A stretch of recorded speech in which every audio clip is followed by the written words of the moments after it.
당장 통장에 돈이 없어서가 아닙니다. 열심히 사는데도 늘 불안한 이유가 따로 있습니다. 내 돈이 어디로 빨려 들어가고 어디로 흘러가는지 모르기 때문입니다. 월급은 들어오는데 이상하게 남는 게 없습니다. 집값은 내 속도보다 빨리 달아납니다.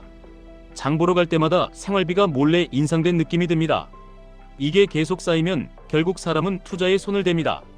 그런데 대부분은 투자로 돈을 벌려다가 금리 한번 바뀌는 순간에 멘탈부터 계좌까지 같이 흔들립니다. 그리고 그때 이런 말이 나옵니다. 미국이 금리 올린 게 나랑 무슨 상관이냐고요? 상관 있습니다. 아주 크게 있습니다.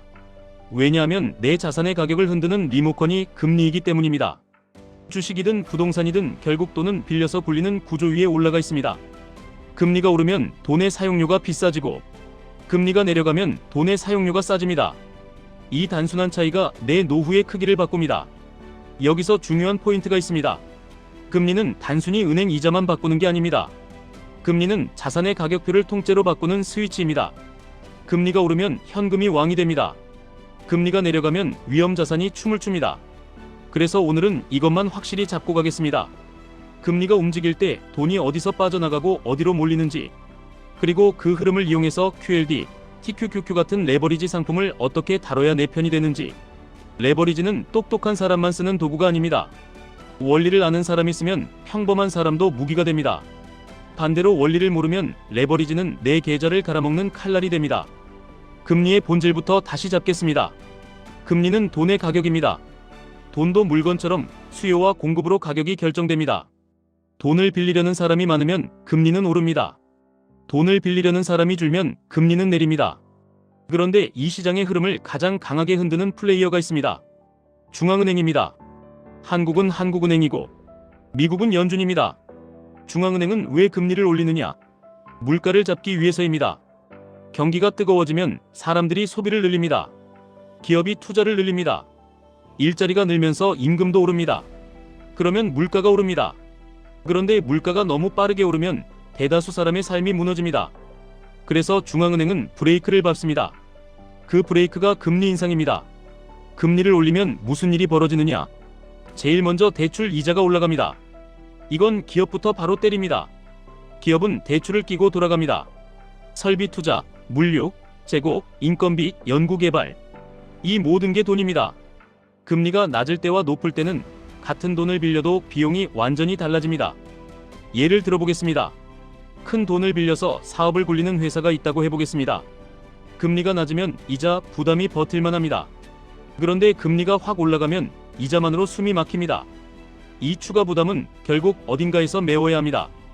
가격을 올리거나, 인건비를 줄이거나, 투자를 줄이거나, 고용을 줄이거나, 결국 서민이 체감하는 방식으로 내려옵니다. 개인도 마찬가지입니다.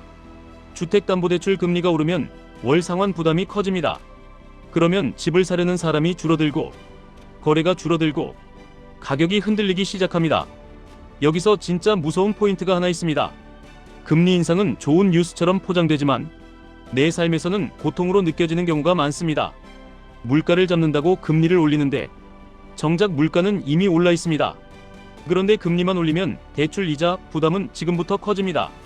소비할 돈이 줄고 경기가 식고 체감은 더 팍팍해집니다. 그래서 금리 상승기에는 대부분 사람들이 투자를 포기하거나 현금을 움켜줍니다. 그리고 역설적으로 이때 시장이 바닥을 만들어가는 장면이 자주 나옵니다. 반대로 중앙은행은 언제 금리를 내리느냐? 경기가 꺼질 때입니다. 사람들이 소비를 줄이고 기업이 투자를 줄이고 실업이 늘고 부도가 늘고 경기가 얼어붙으면 중앙은행은 다시 엑셀을 밟습니다. 그 엑셀이 금리 인하입니다. 금리를 내리면 무슨 일이 벌어지느냐? 대출 이자가 낮아집니다. 기업은 숨을 쉽니다. 가게도 숨을 쉽니다. 은행 이자가 낮아지면 예금만으로는 자산이 늘지 않습니다. 그러면 사람들은 더 높은 수익을 찾아 움직입니다. 배당주로 움직입니다. 성장주로 움직입니다. 부동산으로 움직입니다. 위험자산으로 돈이 흘러갑니다.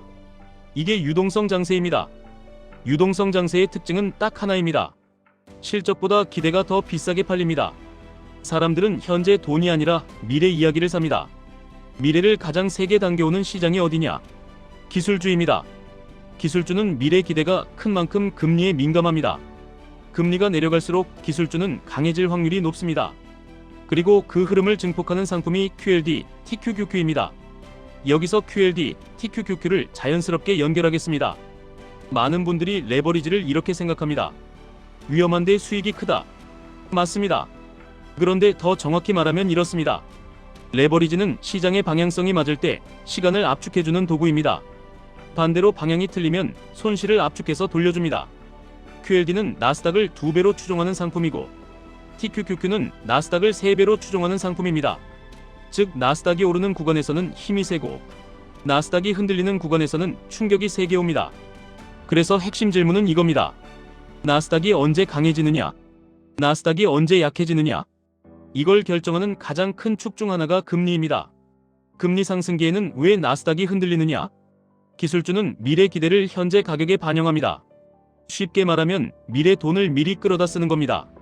그 미래 돈을 끌어다 쓰는 비용이 금리입니다. 금리가 올라가면 미래 가치의 현재 환산 가치가 낮아집니다.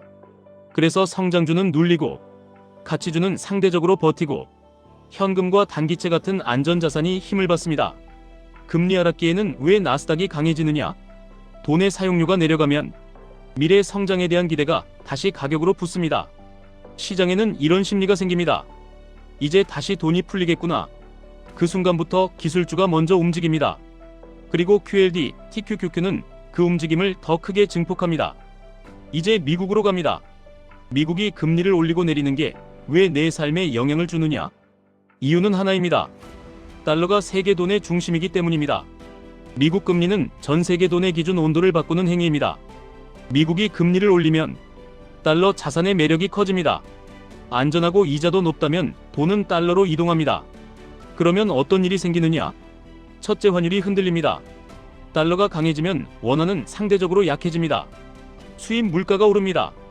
에너지, 원자재, 식료품 이런 게 오르면 내 생활비가 직접 영향을 받습니다. 둘째, 한국도 금리 압박을 받습니다. 미국 금리가 높고 한국 금리가 낮으면 큰 돈은 더 높은 이자를 주는 쪽으로 움직이려 합니다. 자금 유출이 커지면 한국도 금리를 올릴 수밖에 없습니다. 그 순간 국내 부동산과 기업이 부담을 짊어집니다. 셋째, 투자 심리가 꺾입니다. 금리가 오르는 동안 시장은 불편합니다. 사람들은 위험 자산을 줄입니다. 주식이 흔들립니다. 특히 레버리지는 충격이 더 큽니다. 반대로 미국이 금리를 내리면 달러의 압박이 줄어들고 시장이 숨을 쉽니다. 전 세계적으로 돈이 위험 자산으로 흘러갈 공간이 생깁니다. 이때 나스닥이 살아나기 쉬운 환경이 됩니다. 그리고 다시 QLD, TQQQ가 빛을 보기 쉬운 구간이 열립니다. 하지만 여기서 절대 착각하면 안 됩니다. 금리 방향만 맞추면 돈 번다. 이렇게 단순하지 않습니다. 진짜는 속도입니다. 금리가 천천히 오르면 시장은 적응합니다. 하지만 급격히 오르면 시장은 충격을 받습니다. 레버리지는 그 충격을 확대해서 맞습니다. 그래서 레버리지를 할 때는 질문을 바꿔야 합니다. 금리가 오르냐 내리냐만 보지 말고 시장이 예상한 속도보다 더 빠르냐? 더 느리냐? 이걸 봐야 합니다. 자, 이제 실전으로 들어가겠습니다. QLD, TQQQ를 금리 흐름에 맞춰 운영하는 핵심 규칙을 드리겠습니다. 복잡한 지표 외울 필요 없습니다. 딱 이 구조만 기억하시면 됩니다. 첫째, 금리 상승 구간에서 레버리지를 다루는 법입니다. 금리 상승기에는 목표가 수익이 아니라 생존입니다. 레버리지에서 생존은 곧 다음 기회를 잡는 능력입니다. 그럼 어떻게 하느냐? 분할 매수만 합니다. 한 번에 몰아사면 금리 파도에 그대로 뒤집힙니다.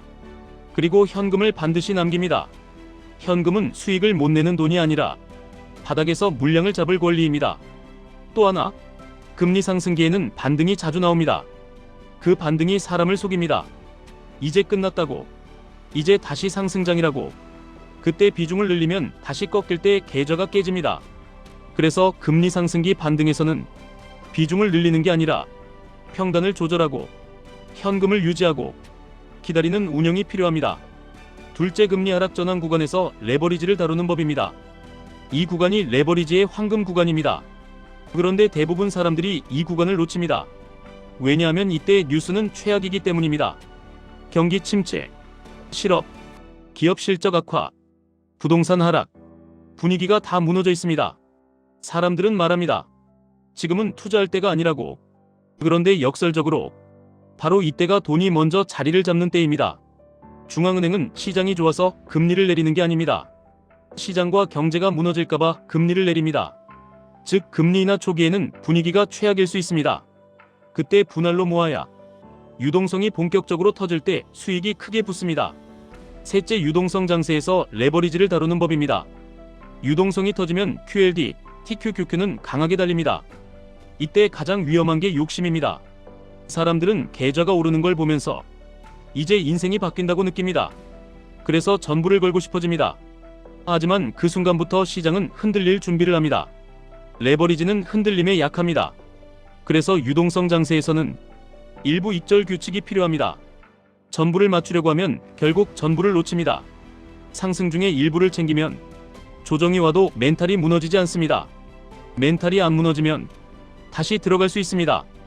이게 레버리지의 승부입니다. 여기서 예상 질문이 나옵니다. 그럼 저는 뭘 보면 되느냐? 뉴스가 너무 많고 어렵다? 그래서 더 단순화합니다. 레버리지를 보기 전에 QQQ를 먼저 보시면 됩니다. QLD, TQQQ는 결국 QQQ의 확대판입니다. QQQ가 장기 추세 위에 있으면 레버리지는 힘이 되고 QQQ가 장기 추세 아래로 무너지면 레버리지는 독이 됩니다. 또 질문이 나옵니다. QLD가 낫냐, TQQQ가 낫냐? 정답은 이겁니다. 상품이 아니라 내 운영이 결정합니다. QLD는 완만하고 TQQQ는 날카롭습니다. 날카로운 칼을 처음부터 잡으면 손이 베일 확률이 큽니다. 그래서 레버리지에서 중요한 건 처음부터 세계가 아니라 오래 살아남는 구조입니다. 그리고 가장 현실적인 원칙 하나를 더 드리겠습니다. 레버리지는 생활비와 섞이면 끝입니다. 금리 상승기 변동성에서 생활비가 필요해지는 순간 최악의 타이밍에 팔게 됩니다. 그래서 레버리지는 반드시 생활 안전망과 분리된 돈으로만 운영해야 합니다. 자, 이제 오늘 메시지를 한 문장으로 정리하겠습니다. 금리를 이해하면 QLD, TQQQ는 도박이 아니라 도구가 됩니다. 금리를 모르면 QLD, TQQQ는 내 계좌를 흔드는 도박판이 됩니다. 돈은 착한 사람에게 가지 않습니다. 돈은 준비된 사람에게 갑니다. 준비는 공부를 많이 했다는 뜻이 아니라 흐름을 볼 줄 안다는 뜻입니다. 금리라는 흐름, 달러라는 흐름, 유동성이라는 흐름, 이 세 가지가 연결되는 순간부터 투자는 갑자기 단순해집니다. 오른 다음에 따라가는 게임이 아니라 흐름이 바뀌는 자리에서 준비하는 게임이 됩니다. 다음 영상에서는 금리 인상기와 인하기에 실제로 어떤 업종이 살아남고 어떤 종목이 먼저 움직였는지, 그리고 QLD, TQQQ를 들고 있을 때 사람들이 가장 많이 망하는 순간이 언제인지 실제 패턴 중심으로 더 깊게 들어가 보겠습니다. 오늘 영상이 도움이 되셨다면 지금 내 계좌가 아니라 내 방향부터 점검해 보셔야 합니다. 방향이 맞으면 시간은 내 편이 됩니다. 방향이 틀리면 노력은 시장의 먹이가 됩니다. 금리부터 잡으시면 QLD, TQQQ는 더 이상 무섭지 않습니다.